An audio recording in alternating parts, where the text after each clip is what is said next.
নমস্কার বন্ধুরা, আশা করি আপনারা ভালো আছেন। আজ আমি আপনাদের সামনে শেয়ার করব নরেন্দ্রনাথ দত্তের সাথে রামকৃষ্ণদেবের কখন এবং কোথায় সাক্ষাৎ হয়েছিল। 1881 খ্রিস্টাব্দের নভেম্বর মাসে এফএ পরীক্ষার জন্য প্রস্তুত হওয়ার সময় রামচন্দ্র দত্ত একবার নরেন্দ্রনাথকে সুরেন্দ্রনাথ মিত্রের বাড়িতে নিয়ে যান। সেখানে রামকৃষ্ণ পরমহংসদেবকে ধর্মোপদেশ দানের জন্য নিমন্ত্রণ জানানো হয়। এটি ছিল রামকৃষ্ণ পরমহংসদেব ও তরুণ নরেন্দ্রনাথের প্রথম সাক্ষাৎকার। সেদিন 1881 খ্রিস্টাব্দের এক মধুর সন্ধ্যা 7 ঘটিকা। শ্রীরামকৃষ্ণ সাধক জগজ্জননী ভবতারিণীর পূজারী। ভবতারিণী তার ধ্যান জ্ঞান, শয়নে স্বপনে নিদ্রায় জাগরণে তিনি শ্রী শ্রী মাতার পুণ্য স্মরণে তন্ময়। সুরেন্দ্রনাথের গৃহেও সেই ভাবোদয় হয়েছিল তার।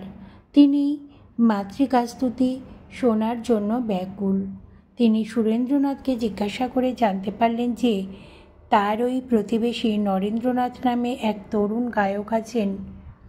তিনি দত্তকুলের অধ্যয়নরত এবং ব্রাহ্ম সমাজের সঙ্গে যুক্ত। তরুণ হলেও তিনি সত্যিই সঙ্গীত নিপুণ। নরেন্দ্রর নাম শোনামাত্র শ্রীরামকৃষ্ণদেব ব্যাকুল হয়ে পড়লেন। নরেন্দ্র অর্থাৎ নরশ্রেষ্ঠ। শ্রীরামকৃষ্ণ যে তার হৃদয় রাজ্যে একজন যথাযোগ্য সর্বলোক বরেণ্য উত্তর সাধককে খুঁজে বেড়াচ্ছেন।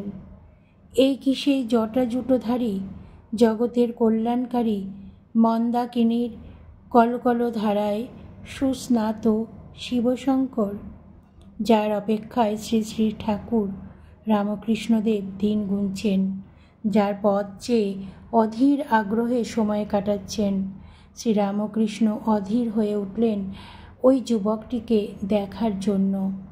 তার সুমধুর কণ্ঠে মাতৃস্তুতি শোনার জন্য শ্রী শ্রী রামকৃষ্ণের আগ্রহ বাড়িয়ে তুলল।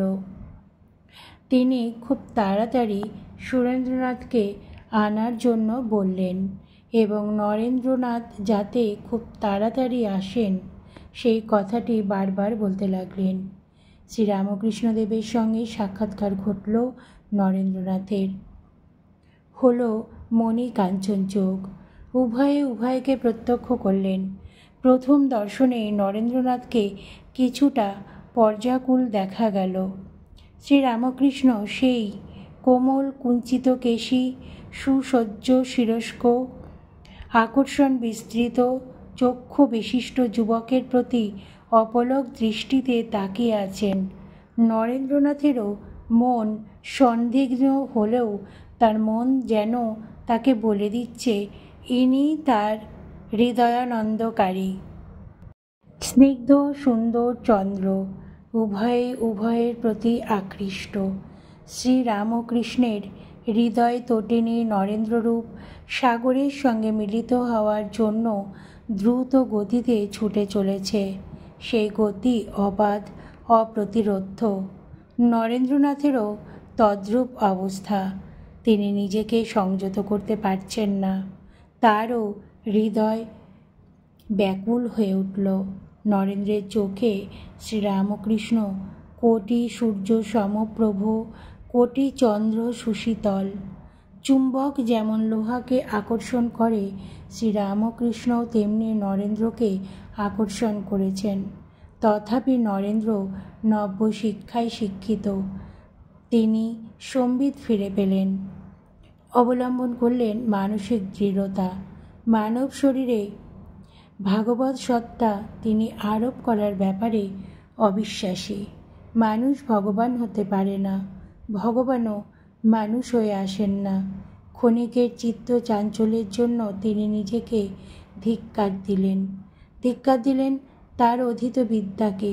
শ্রীরামকৃষ্ণের মন ইঙ্গিত দিচ্ছে যে এই বারস্ক করিকর নিন্দিত ভুজ যুগধারী আয়ত নয়ন এই যুবকেই তার কাঙ্ক্ষিত উত্তর সাধক। মা ভবতারিণী সুযোগ্য সন্তানকেই তার কাছে পাঠিয়েছেন। অতঃপর চিত্ত বিনোদনের জন্য তিনি নরেন্দ্রকে গান গাইতে অনুরোধ করলে নরেন্দ্র গান শুরু করলেন। গানের বিষয়বস্তু শ্মশানবাসিনী। নরেন্দ্রের কণ্ঠ মধুবর্ষী, ভাষা ভক্তি রসাপ্লুত, শ্রীরামকৃষ্ণ অভিভূত। মা ভবতারিণীর কাছে তার পুনরায় প্রার্থনা, এই যুবকেই যেন তার উত্তরসাধক হয়, যে হবে সর্বজন বরেণ্য এবং দেশের কালিমা দূর করতে সক্ষম। নরেন্দ্রর অদ্ভুত কল্পনা ছিল। যৌবনে পদার্পণ করিয়া পর্যন্ত প্রতি রাত্রে শয়ন করিলেই দুইটি কল্পনা আমার চক্ষের সম্মুখে ফুটিয়া উঠিত। একটিতে দেখিতাম যেন আমার অশেষ ধন জন সম্পদ ঐশ্বর্য আদি লাভ হইয়াছে, সংসারে যাহাদের বড়লোক বলে, তাহাদিগের শীর্ষস্থানে যেন আরূঢ় হইয়া রহিয়াছি। মনে হয়তো ঐরূপ হইবার শক্তি আমাতে সত্য সত্যই রহিয়াছে। আবার পরক্ষণে দেখিতাম আমি যেন পৃথিবীর সর্বস্ব ত্যাগ করিয়া একমাত্র ঈশ্বর ইচ্ছায় নির্ভরপূর্বক কৌপীন ধারণ করিয়াছি এবং বৃক্ষতলে জীবন কাটাইতেছি।